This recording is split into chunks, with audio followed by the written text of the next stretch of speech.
Hi everyone, welcome back, or if you're watching for the first time, or if you're listening to this at the end of your day, maybe on your commute home, or while you're unwinding on the couch.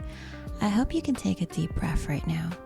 Drop your shoulders away from your ears, unclench your jaw, and just let the workday go. My name is Ronnie, and I wanted to build a little corner of the internet that feels like a quiet sanctuary. Life gets busy, work can be exhausting, and I think a lot of us in our late 20s and 30s or 40s are just floating through the daily rat race, trying our best to figure things out, like myself. So today, I brought a few wholesome real-life stories from everyday people to put your mind at ease and remind us that there's still a lot of quiet goodness in the world. So make yourself comfortable, get cozy, and let's dive in. Our first story today comes from a user online sharing a small moment of kindness that happened to them while traveling alone. I was stranded at 2 a.m. in London. My phone had completely died. I didn't have a local bus card, and I was starting to panic because I was convinced I was going to miss my flight home. I sat down on a bench and just started quietly crying. Out of nowhere, a young woman walked up to me. She didn't make a big deal out of it. She just sat down, pulled out her own phone, and checked all the bus schedules for me. She wrote down every single transfer option on a scrap of piece of paper from her bag. Then she waited 20 minutes in the cold for my bus to arrive, paid for my fare with her own card, and handed me the paper. When I tried to thank her through my tears, she just smiled and said, "Oh, don't worry about it. I'm not even getting on this bus." And then she just walked away into the night. Honestly, I love that so much. When you're stuck in the corporate grind or overwhelmed by your own to-do list, it's easy to feel like everyone is just rushing past each other.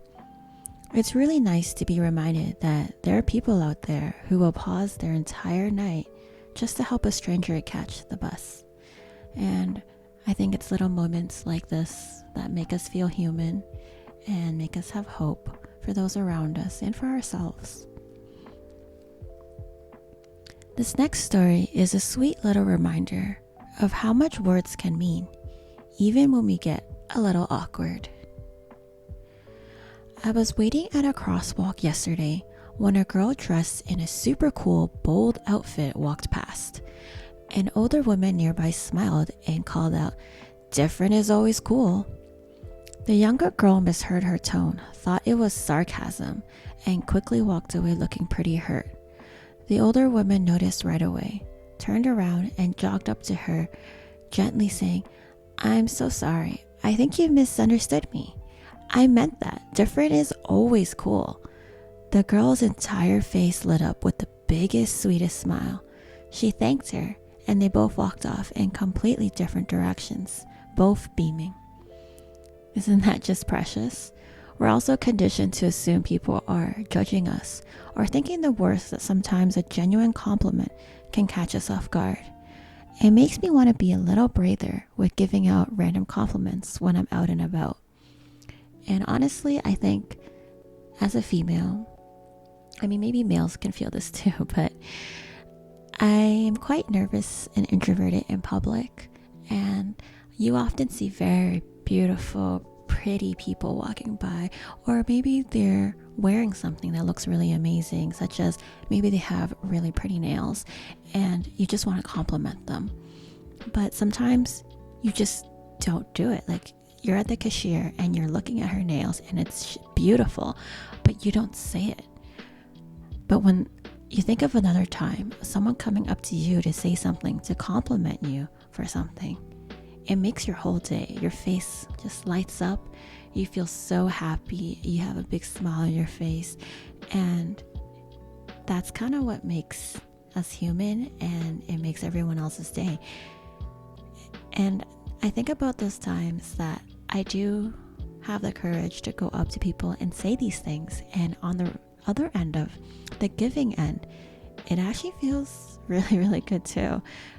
Watching someone's face light up and smile, and then the kind words that they have to say, it's almost always worth it. Just food for thought. You don't have to push yourself to do anything you don't want to do, but it's just a reminder to myself that not everybody out there is evil. And honestly, no one's out to get you.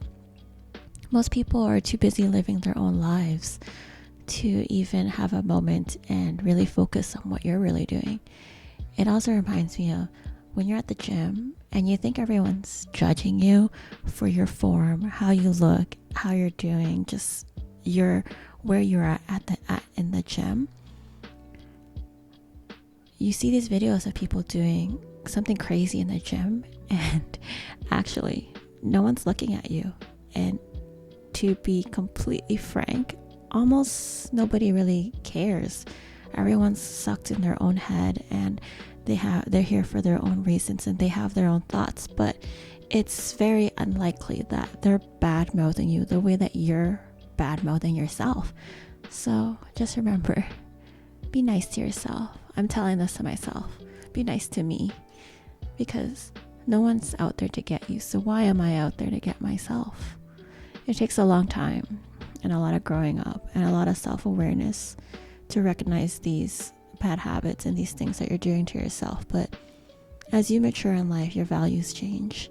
I'm sure it's changed for you, and you'll find, why are we so mean to ourselves? Just a reminder for myself to be nicer to myself. I mean, I need that reminder. I have one more story to share with you guys today. Our last story is a very gentle reflection on family and reassurance. I was driving with my dad a few years after my mom passed away. My dad was always a very stoic, emotionally closed off guy who almost never talked about his feelings. We were sitting quietly at a red light on our ordinary Tuesday evening.